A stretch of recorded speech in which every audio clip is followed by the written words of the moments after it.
လောရလွယ်ကူပြီးတော့စားလို့အရင်ကောင်းတဲ့တက်တက်လွတ်ပဲပြားဆက်ချက်လုံနည်းလေးကိုမျှဝေပေးလိုက်ပါတယ်အရင်ဆုံးပဲပြားလေးတွေကိုကြော်လို့ကောင်းအောင်လို့အတုံးလေးတွေတုံထားပေးလိုက်ပါမယ်ပြီးရင်တော့ရေအေးထဲမှာစားတစ်စုံလောက်ထည့်ပေးပြီးပဲပြားလေးတွေကို15မိနစ်လောက်စိမ်ထားပေးလိုက်ပါမယ်ရသွားရင်တော့ရေပြောင်သွားအောင်လို့တီရှူးလေးနဲ့တေချာလေးဖိပြီးတုပ်ထားပေးလိုက်ပါမယ်နောက်ထပ်ပေါင်းပစ္စည်းတွေကတော့ဒါလေးတွေပါပဲအိုးထဲမှာစီပူလာပြီးဆိုရင်တော့ခုနကရေစစ်ထားတဲ့ပဲပြားလေးတွေကိုထည့်ပြီးတော့ရွှေအောင်တန်းလာအထိကြော်ပေးလိုက်ပါမယ်ရသွားရင်တော့ဆယ်ပေးပြီးတော့အေးခန့်ထားပေးလိုက်ပါ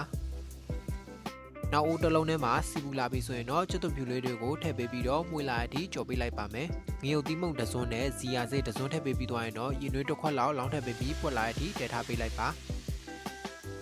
နောက်ထပ်ဘဲငှက်ပြားရဲ့အကြီးတစ်စွန်းခရုစီ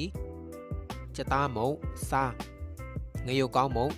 တကြားထည့်ပေးပြီးအသင်းဖြော်ထားတဲ့ကော်ရီလေးပါထည့်ထည့်ပေးပြီးပွက်လာအောင်တည်ထားပေးလိုက်ပါမယ်နောက်ဆုံးနန်းနန်းပင်နဲ့ငရုတ်သီးလေးထည့်ထည့်ပေးပြီးတော့တေချာလေးမွေထားပေးလိုက်ပါခုနကချက်ထားတဲ့ sauce လေးကိုအပေါ်ကနေလောင်းပေးပြီးသွားရင်တော့အရန်မွေးပြီးစားလို့ကောင်းတဲ့ပဲပြားအဆက်ချက်လေးကိုရပါပြီနော်လောရလွယ်ကူတာမို့လို့လိုက်လို့စားကြည့်ကြဖို့မမေ့ကြပါနဲ့ဦးနော်